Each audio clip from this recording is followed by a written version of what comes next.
Well, raw sewage is still flowing through the heritage site of the Cradle of Humankind in Mogale City. This is due to broken wastewater infrastructure across the local municipality. The crisis has been ongoing for years, prompting a call by the Presidency last month for an urgent intervention. For more on this, we're joined by reporter Karinda Jagmohan, who's on the site. Karinda, good morning to you. Take us through the state of the pollution in that area. And of course, I'm thinking about the kind of tourism that this very area should be able to attract. Good morning, Naledi. Indeed, you're right. There's a heavy stench of sewage, filth in the air as one drives into this area. Now, as we stand next to the Percy Stewart wastewater treatment plant that has not been working for the past year, that stench is even greater. There's flies around us. It impacts food security, the health of people, the environment, and indeed it impacts tourism. This, of course, is home to the Cradle of Humankind, one of the areas where you can find some of the oldest fossil fuels. It's a It's a World Heritage site, but there's fear of a decline in tourism among many aspects of the sewage crisis here. I'm joined by a community activist and the director of the Cradle of Humankind Association, which is a community group, Trevor Brough. Thank you so much for your time, sir. At this point, we've just been chatting about the impact of this. In the years that have passed, we understand this is happening since 2008. What has changed here in terms of the degradation of health? Well, over a period of time, the extent of the pollution has increased, leading to some very nasty pathogens being identified in the actual rivers. Essentially, all of the human waste from Krugersdorp comes through to Percy Stewart. With Percy Stewart not being operational, that human waste is essentially passing straight through the plant and out into the rivers. Now, human waste carries not only, as we see it, the decaying organic matter that people eat, but it also carries all the various diseases that a human might have. So any disease that exists in Krugersdorp is present in the water, together with a mix of all the pharmaceutical products and the metabolized byproducts of those pharmaceutical products is all present in this water as it comes into the rivers. Now, all of that is slowly following the river streams downstream.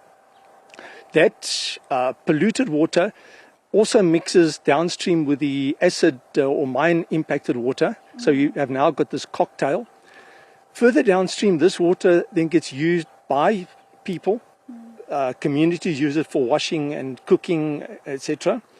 At the same time, there are farmers who are using this water via a normal water use license to irrigate crops. Those crops have traces of all these elements on that crop. Those crops then end up in the various vegetable shops in town where people buy them. People are potentially getting ill with various gastro-related diseases because of the irrigation of the crops, and we don't know the extent of it. Unfortunately, in South Africa, there's no need to record the amount of gastro-related diseases, but I do know of at least one farm that's had to close down because they found E. coli on the lettuce and microgreens at that farm. So what you're saying is that this impacts food security, it impacts the environment, and from your side as well, tourism. Tell me about, you having to resort to even doing sewage tours because of the impact on the Cradle of Humankind, a Unesco World Heritage site. Correct. Thanks to this problem, I'm doing what we locally call the Cradle Shit Tours, just to highlight public awareness to this problem. But nobody in their right mind would want to go to a tourist facility if they're sitting on the balcony having some supper and having the stench of raw sewage flowing in the river past that facility. I was speaking to one of the facilities late yesterday afternoon, and they were complaining that one of their cabins, the guests at that cabin, decided they couldn't take the stench anymore. They wanted their money back and they left. Now, by this happening, that facility now has less income, which is happening to a lot of facilities, which in turn means that those facilities can no longer support the staff complement they used to have. Quite a number of facilities are actually reducing their staff, leading, of course, to unemployment, families having to battle with income to provide food on their own tables, which of course then leads to an increase in crime in the area in general, which is actually a very serious problem for the entire area. Definitely so. And lastly, because we will continue this conversation at closer to the river, but as we stand here, what has been the challenges to communicate with Mogale City? We've also reached out to them, waiting for a response, but in terms of fixing the infrastructure, what are your challenges? Mogale seems to be very reluctant to become directly involved with the community, in the sense that in their opinion, we do not need to know what all of the challenges are. We do hear that they've got funding issues.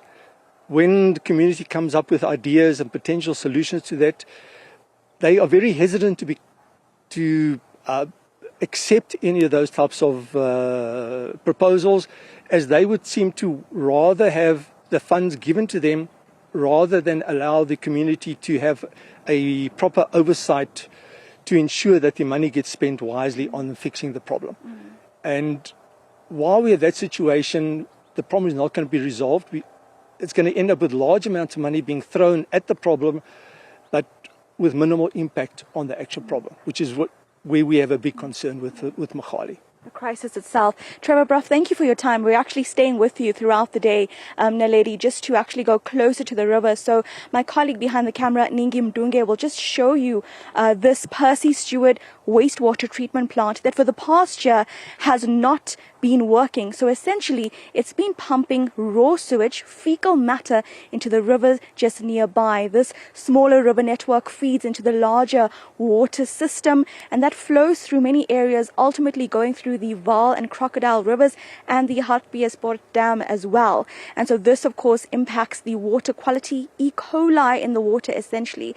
For the past year, this plant has not worked, and this follows vandalism that allegedly happened around August last year, and from December the plant stopped working. But what community activists say is that there's a history of non-maintenance of this plant, and that is why they have been calling for an intervention. Just last month, actually, the Presidency also said that these issues need to be addressed, and money has been spent with regards to this.